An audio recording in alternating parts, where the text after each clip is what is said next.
ನಾಯಕರ ಜೊತೆ ಒಂದು ಆಡಿಯೋ ರಿಲೀಸ್ ಆಗಿದೆ ಸರ್, ಮಾಡಿದ್ದಾರೆ ಅಂತ. ರಾಜ್ಯದ ಅಧ್ಯಕ್ಷರು ವಿಜಯೇಂದ್ರ ಅವರು ಭಾರತೀಯ ಜನತಾ ಪಾರ್ಟಿ ಅಧ್ಯಕ್ಷರಾಗಿ 2 ವರ್ಷ ಆಯಿತು. ಉತ್ತಮವಾದ ಪಕ್ಷವನ್ನು ಸಂಘಟನೆ ಮಾಡಿದ್ದಾರೆ. ಯಡಿಯೂರಪ್ಪನವ್ರ ಮಗ ಅಂತ ಹೇಳ್ತಲ್ಲ ನಾವು. ಕೆಲವ್ರಿಗೆ ಏನಾಗಿದೆ, ಯಡಿಯೂರಪ್ಪನವ್ರ ಮಗ ಅಂತ ಒಂದೇ ನೋಡ್ತಾರೆ. ಯಡಿಯೂರಪ್ಪನವರು ಭಾರತೀಯ ಜನತಾ ಪಾರ್ಟಿಯನ್ನು ಕಟ್ಟಿ ಬೆಳೆಸಿದರು. ಬಹುಶಃ ಯಡಿಯೂರಪ್ಪನವ್ರು ಕರ್ನಾಟಕದಲ್ಲಿ ಭಾರತೀಯ ಜನತಾ ಪಾರ್ಟಿ ಕಟ್ಟಿ ಬೆಳೆಸ್ತಾ ಇದ್ದರೆ ಯಾರ್ಯಾರು ಮಾತಾಡ್ತಾರಲ್ಲ ಅವ್ರು ಯಾರೂ ಅಧಿಕಾರ ಇವತ್ತಿರ್ತಾರಲ್ಲ. ಯಡಿಯೂರಪ್ಪನವ್ರ ಅಧಿಕಾರದಾಗಿದ್ದ ಇಂದ್ರ ಚಂದ್ರ ಎಲ್ಲ ಬಹುಪುರಕ್ಕಂತ ಹೊಗಳ್ತಾ ಇದ್ರು.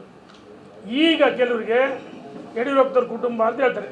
ಯಡಿಯೂರಪ್ಪನವ್ರ ಕುಟುಂಬ ರಾಜಕಾರಣ ಮಾಡಿಲ್ಲ. ಯಡಿಯೂರಪ್ಪನವ್ರ ಕುಟುಂಬ ರಾಜಕಾರಣ ಮಾಡಿಲ್ಲ. ವಿಜಯೇಂದ್ರವರು ಯಡಿಯೂರಪ್ಪನವ್ರ ಮಗ ಅಂತ ಮಾಡಿ ವಿಜಯೇಂದ್ರ ಮಾಡಿದ್ದು ಯಡಿಯೂರಪ್ಪನ ರಾಜ್ಯದ ಅಧ್ಯಕ್ಷರು ಮಾಡಿದ್ದು ಕೇಂದ್ರದ ನರೇಂದ್ರ ಮೋದಿ, ಅಮಿತ್ ಶಾ, ಅಂದಿನ ನಮ್ಮ ರಾಷ್ಟ್ರೀಯ ಅಧ್ಯಕ್ಷ JP ನಡ್ಡಾರವರು. ಅವರ ನೇತೃತ್ವದಲ್ಲಿ ಲೋಕಸಭಾ ಅಧ್ಯಕ್ಷ ಗೆದ್ದಿದ್ದೀವಿ. ಅನೇಕ ಹೋರಾಟಗಳಾಗಿದೆ. ರಾಜ್ಯದ ಅಧ್ಯಕ್ಷರು ಇವತ್ತು ಯುವಕರ ಕಣ್ಮಣಿ, ಜಾತ್ಯತೀತ ವ್ಯಕ್ತಿ. ನಾವು ಹೇಳ್ತಿದ್ದೀವಿ, ಮೊನ್ನೆ ಕೆಲವರು ಅನಗತ್ಯವಾಗಿ ವಿಜಯೇಂದ್ರವರಿಗೆ ಭಾರತೀಯ ಜನತಾ ಪಾರ್ಟಿ ಕೆಟ್ಟ ಸರಿಸಬೇಕಂದ್ರೆ ಅಡ್ಡ ಮತದಾನ ಮಾಡಿದ್ದು.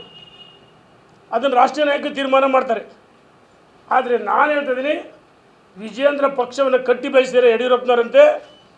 ಇವತ್ತು ಅವ್ರ ಕೊಡುಗೆ ಇದೆ. ಈ ವಿಜಯೇಂದ್ರವರ ನೇತೃತ್ವದಲ್ಲೇ ಗಟ್ಟಿಯಾಗಿ ಹೇಳ್ತೀನಿ, ವಿಜಯೇಂದ್ರ ಯಾರು ಬದಲಾವಣೆ ಮಾಡ್ಬೇಕಂತ ಹೇಳ್ತಾರ ಒಳಸಂಚು ಬಹಿರಂಗವಾಗಿ ನಿಮಗೆ ತಾಕತ್ತಿದ್ರೆ ವಿಜಯೇಂದ್ರ ಬದಲಾವಣೆ ಮಾಡಿರಿ ಅಂತ ಹೇಳ್ಬಿಡ್ರಿ. ಯಡಿಯೂರಪ್ಪನವ್ರ ಅವಶ್ಯಕತೆ ಇಲ್ಲ ಅಂತ ಹೇಳ್ಬಿಡ್ರಿ. BJPಗೆ ನಾನು ಸವಾಲಾಗ್ತೀನಿ ಅಂತರಿಗೆ. ಯಡಿಯೂರಪ್ಪನವ್ರ ಅವಶ್ಯಕತೆ ಇಲ್ಲ, ಯಡಿಯೂರಪ್ಪನವ್ರ ಪಾರ್ಟಿನೇ ಕಟ್ಟಿಲ್ಲ, ಯಡಿಯೂರಪ್ಪ ಇನ್ನು ಬೇರೆಯವ್ರು ಕಟ್ಟಿದ ಪಾರ್ಟಿ ಬಂದು ಕೂತ್ಕೊಂಡ್ರು. ಸ್ವಾಮಿ, ನೀವೆಲ್ಲ ಯಡಿಯೂರಪ್ಪನವ್ರು ಕಟ್ಟಿದ ಪಾರ್ಟಿಗೆ ಭಾಳ ಮುಖ್ಯಮಂತ್ರಿಗಳಾದರು, ಸಚಿವರುಗಳಾಗಿದ್ದಾರೆ. ಇವತ್ತು ಶಾಸಕರಾಗಿದ್ದೀವಿ ಅಂದರೆ ದಕ್ಷಿಣ ಭಾರತದಲ್ಲಿ ಕರ್ನಾಟಕ ಯಡಿಯೂರಪ್ಪ ಮಾತ್ರ. ದೇಶಕ್ಕೆ ಮೋದಿ ಹಂಗೆ ಕರ್ನಾಟಕ ಯಡಿಯೂರಪ್ಪ. ಇನ್ನು ಮುಂದೆ ವಿಜಯೇಂದ್ರ ಬಗ್ಗೆ ಅನಗತ್ಯವಾಗಿ ಮಾತಾಡಿದರೆ ನಾವು ಮಾಜಿ ಶಾಸಕರು, ಮಾಜಿ ಸಚಿವರು ಅನೇಕ ಕಾರ್ಯಕ್ರಮ ಮಾಡಿದ್ವಿ. ಯಡಿಯೂರಪ್ಪನವರು ವಿಜಯೇಂದ್ರ ಮತ್ತು ಮೇಲಿನ ಹೇಳಿಕೆ ನಿಲ್ಲಿಸಿದ್ದೀವಿ. ಇನ್ನು ಮುಂದೆ ಈ ರೀತಿ ವಿಜಯೇಂದ್ರ ಬಗ್ಗೆ ಹಗುರವಾಗಿ ಮಾತಾಡಿದರೆ, ಅವ್ರು ಉಳಿಸೋಕ್ಕೆ ಷಡ್ಯಂತ್ರ ಮಾಡಿದ್ರೆ ನಾವು ಸಹಿಸಲ್ಲ ಅಂತ ಹೇಳಕ್ಕೆ ಇಚ್ಛೆ ಪಡ್ತೀವಿ. ನಾವು ಪರ್ಯಾಯ ಸಭೆ ಮಾಡ್ತೀವಿ. ಯಾಕೆ ವಿಜಯೇಂದ್ರ ಜೊತೆಗೆ ಇಲ್ಲ ಹಾಲಿ ಶಾಸಕರಿದ್ದಾರೆ, ಮಾಜಿ ಸಚಿವರು, ಲೋಕಸಭಾ ಸದಸ್ಯರು, ಯಡಿಯೂರಪ್ಪನವ್ರು ಕಟ್ಟಿದ ಪಾರ್ಟಿಗೆ ಇವರೆಲ್ಲ ಕೆಲವರು ಬಂದಿದ್ದಾರೆ. ಯಡಿಯೂರಪ್ಪನವ್ರ ಬಗ್ಗೆ ಟೀಕೆ ಮಾಡ್ತಾರೆ, ಕುಟುಂಬದ ಬಗ್ಗೆ ಟೀಕೆ ಮಾಡ್ತಾರೆ, ವಿಜಯೇಂದ್ರ ಬಗ್ಗೆ ಟೀಕೆ ಮಾಡ್ತಾರೆ.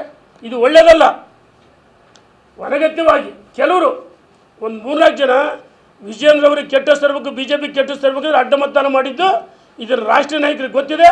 ಯಾವ ಸಂದರ್ಭದಲ್ಲಿ ಯಾವ ತೀರ್ಮಾನ ಮಾಡಬೇಕು ಅದಕ್ಕೆ ಉತ್ತರ ಮೇಲಿನಲ್ಲಿ ಕೊಡ್ತಾರೆ. ವಿಜಯೇಂದ್ರ ಅವ್ರ ನೇತೃತ್ವದಲ್ಲೇ 2028 ನಾವು ಚುನಾವಣೆಗೆ ಹೋಗ್ತೀವಿ, ಮತ್ತೆ ಅಧಿಕಾರಕ್ಕೆ ಬರ್ತೀವಿ. ಇದು ಒಳ್ಳೇದಲ್ಲ ಅಂತ ಹೇಳಕ್ಕೆ ಇಚ್ಛೆ ಪಡ್ತೀನಿ. ಮಾತಾಡೋದು ಯಾರಾದರೂ ಮಾತಾಡಿರಿ.